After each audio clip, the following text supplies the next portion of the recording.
विश्वास नांगरे पाटील एक तडफदार आणि dashing police अधिकारी म्हणून संपूर्ण महाराष्ट्रात प्रसिद्ध.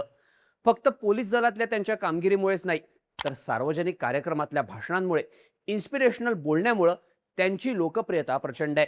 पण आता हेच विश्वास नांगरे पाटील त्यांच्या एका भाषणामुळे वादाच्या भोवऱ्यात सापडलेत. नुकतीच त्यांची बदली नागपूरचे पोलीस आयुक्त म्हणून करण्यात आली. त्यानंतर विश्वास नांगरे पाटील यांचा एका कार्यक्रमातला व्हिडिओ व्हायरल झाला. या कार्यक्रमात भाषण करताना त्यांनी राष्ट्रीय स्वयंसेवक संघ आणि संघाचे संस्थापक केशव हेडगेवार यांचं कौतुक केलं होतं. त्यांच्या या भाषणाचा व्हिडिओ व्हायरल झाला आणि त्यांच्यावर टीका व्हायला सुरुवात झाली. काँग्रेसनं त्यांच्या या व्हिडिओवरून त्यांच्यावर जोरदार टीका केली आहे. संविधानाची शपथ घेतलेले सरकारी नोकर आहात, संघाचे स्वयंसेवक नाही, अशा शब्दात काँग्रेसनं विश्वास नांगरे पाटील यांच्यावर निशाणा साधलाय. तर नांगरे पाटील यांच्या वर्दीचा रंग खाकी आहे. हा पोलीस दलाचा आहे असा आमच्या सगळ्यांचा समज होता.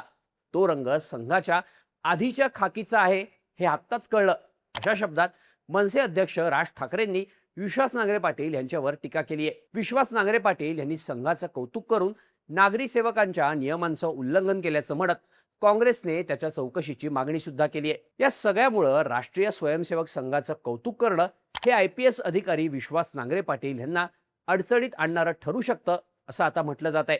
नांगरे पाटील यांच्यावर होणारी टीका काय आणि त्यांनी कोणते नियम मोडल्याचा आरोप होत आहे, पाहूयात या व्हिडिओमधून. नमस्कार, मी शार्दूल आणि तुम्ही बघताय बोल भिडू. महाराष्ट्र राज्याच्या गृह विभागानं 23 जूनला काढलेल्या आदेशानुसार IPS अधिकारी विश्वास नांगरे पाटील यांची ACBचे अतिरिक्त पोलीस महासंचालक या पदावरून नागपूरच्या पोलीस आयुक्तपदी बदली करण्यात आली. राज्याच्या उपराजधानीत कायदा आणि सुव्यवस्था ठेवण्याची जबाबदारी नांगरे पाटील यांच्याकडे आल्यानं त्यांचं स्वागत केलं गेलं. पण या बदलीच्या आदेशानंतर दुसऱ्याच दिवशी 24 जूनला काँग्रेसनं विश्वास नांगरे पाटील यांच्या भाषणाचा एक व्हिडिओ शेअर केला. सकल हिंदू समाजाच्या वतीनं आयोजित करण्यात आलेल्या हिंदू संमेलनातलं नांगरे पाटील यांचं हे भाषण होतं, ज्यात नांगरे पाटील म्हणाले, ज्यांच्या जीवनात शिस्त आहे अशा स्वयंसेवकांची संघटना म्हणजे राष्ट्रीय स्वयंसेवक संघ. 1925ला एक दूरदर्शी राष्ट्रभक्त केशव हेडगेवारांनी या संघटनेचा पाया घातला आणि गेल्या वर्षी या संघटनेला 100 वर्ष पूर्ण झाली असं नांगरे पाटील यांनी आपल्या भाषणात म्हटलं. त्यांच्या या भाषणाचा हा व्हिडिओ सोशल मीडियावर शेअर करत संविधानाची आणि खाकी वर्दीची शपथ विसरले, राग दरबारी गाड्या संघाच्या दारी हजर झाले, हे कसले कर्तव्यदक्ष IPS अधिकारी असा सवाल काँग्रेसनं केला. शासकीय सेवेत असताना अशा प्रकारे एका विशिष्ट विचारसरणीची आणि संघटनेची चाटुगिरी करणं म्हणजे लोकशाहीचा आणि संविधानाचा अपमान आहे. आता यांची बदली नागपूरला झाली आहे. ज्यांची सेवा करायची आता ते त्यांच्या चरणी जाऊन सेवा करण्याची संधी यांना मिळाली आहे. पण लक्षात ठेवा, तुम्ही जनतेच्या पैशावर पगार घेणारे आणि डॉक्टर बाबासाहेब आंबेडकरांच्या संविधानाची शपथ घेतलेले सरकारी नोकर आहात, संघाचे स्वयंसेवक नाही. वर्दीचा गैरवापर करून जर राजकीय आणि धार्मिक अजेंडा राबवणार असाल तर नागपूर आणि महाराष्ट्राची संविधानप्रेमी जनता हे खपवून घेणार नाही, अशा शब्दात काँग्रेसनं विश्वास नांगरे पाटील यांच्यावर निशाणा साधला. तर मनसे अध्यक्ष राज ठाकरेंनी सुद्धा एक पोस्ट शेअर करत नांगरे पाटील यांच्यावर परखड टीका केली. IPS अधिकारी विश्वास नांगरे पाटील हे पोलीस अधिकारी आहेत, त्यामुळे त्यांची निष्ठा फक्त आणि फक्त पोलीस दलाच्या कर्तव्यांशी असायला हवी. पण नांगरे पाटील यांना त्यांची राष्ट्रीय स्वयंसेवक संघाशी असलेली निष्ठा दाखवावीशी वाटते. नांगरे पाटील राष्ट्रीय स्वयंसेवक संघाची तोंड भरून स्तुती करतायत, पण आपण पोलीस अधिकारी आहोत. निष्पक्षता ही अधिकाऱ्याकडून अपेक्षित असते, याचं तुमचं भानही गेलं का? तुम्हाला संघाबद्दल आपुलकी असेल तर ती मनात ठेवा, किंवा जाहीरपणे बोलायचं असेल तर सेवेचा राजीनामा द्या आणि संघात किंवा भाजपमध्ये सामील व्हा. नांगरे पाटील यांच्या वर्दीचा खाकी रंग पोलीस दलाचा आहे असा आमचा समज होता, पण तो रंग संघाच्या आधीच्या खाकीचा आहे हे आत्ताच कळलं. तुम्ही एक चांगले कार्यक्षम अधिकारी आहात. तुम्ही तरी तुमची सत्सद्विवेक बुद्धी राजकीय पक्ष आणि संघटनांसमोर घाण टाकू नका, असा सल्लाही राज ठाकरेंनी नांगरे पाटील यांना दिला. पण विश्वास नांगरे पाटील यांनी संघाच्या केलेल्या या स्तुतीनंतर काँग्रेसनं मात्र मुख्यमंत्री आणि गृहमंत्री देवेंद्र फडणवीसांना काही सवाल केले. All India services conduct rules 1968 मधील रूल क्रमांक 13(2)(f)(3) यानुसार एखाद्या IPS अधिकाऱ्याला खासगी माध्यम, व्हिडिओ किंवा तत्सम कार्यक्रमात सहभागी होण्यासाठी सरकारची पूर्व परवानगी घ्यावी लागते. विश्वास नांगरे पाटील हे उपस्थित राहिलेल्या कार्यक्रमासाठी महाराष्ट्र गृह विभागाची किंवा राज्य सरकारची पूर्व परवानगी त्यांनी घेतली होती का? घेतली होती तर ती कोणत्या नियमांतर्गत देण्यात आली होती? त्याची प्रत सार्वजनिक केली जाणार का? जर परवानगी घेतली नव्हती तर नियमांच्या उल्लंघनाबद्दल सरकार त्यांच्यावर कारवाई करणार का? असा सवाल काँग्रेसकडून करण्यात आलाय. तसंच याच कायद्यातील नियम 3(1) ची पायमल्ली सुद्धा नांगरे पाटील यांनी केली का, असा प्रश्न काँग्रेसनं केलाय. या तरतुदीनुसार अधिकाऱ्यानं असं कोणतंही वर्तन करू नये जे त्याच्या पदाला शोभणार नाही. मग एका विशिष्ट वैचारिक संघटनेच्या मंचावर जाऊन त्या विचारसरणीचं सार्वजनिक उदात्तीकरण करणं हे एका सामान्य नागरिकाला शोभेल, पण सेवेतील IPS अधिकाऱ्याला शोभतं का? पोलीस दलातील अधिकारी हा कायद्याचा रक्षक असतो, विचारधारेचा प्रचारक नाही, असं म्हणत काँग्रेसनं आणखी एका नियमावर बोट ठेवलंय. तसंच याच कायद्यातील नियम क्रमांक 3(1)(a)(2) नुसार राजकीय तटस्थता हा सेवेतल्या अधिकाऱ्यांचा आत्मा आहे.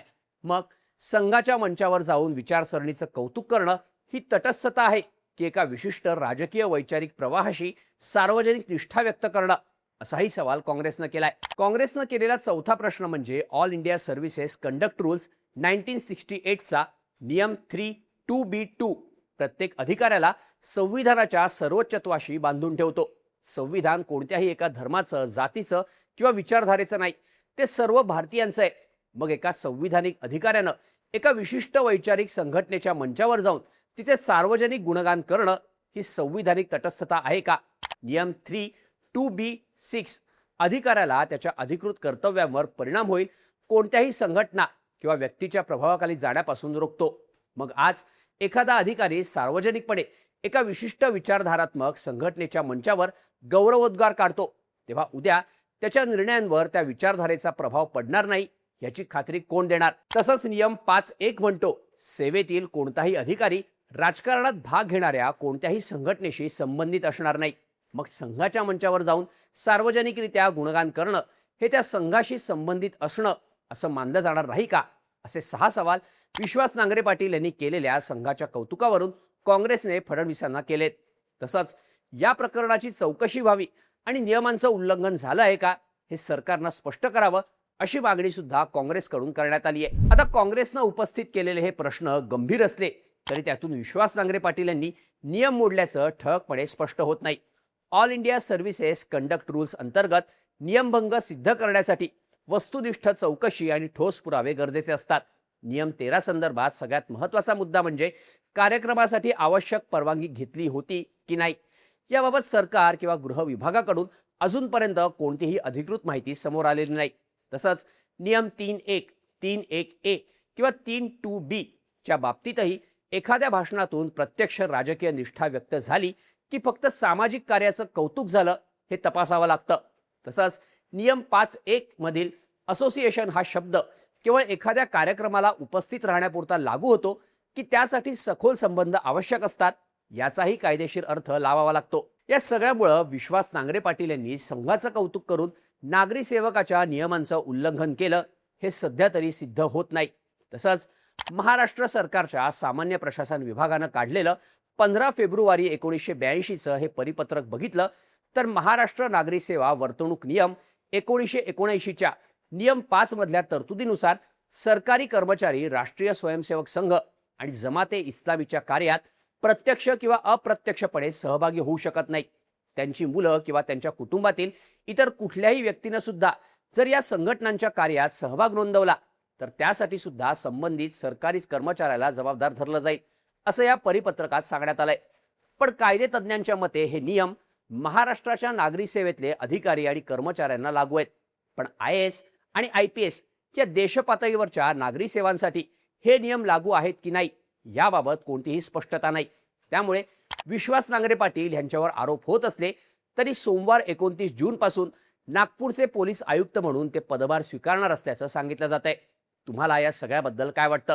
राष्ट्रीय स्वयंसेवक संघाचं कौतुक करून IPS अधिकारी विश्वास नांगरे पाटील यांनी नियमांचा भंग केलाय का?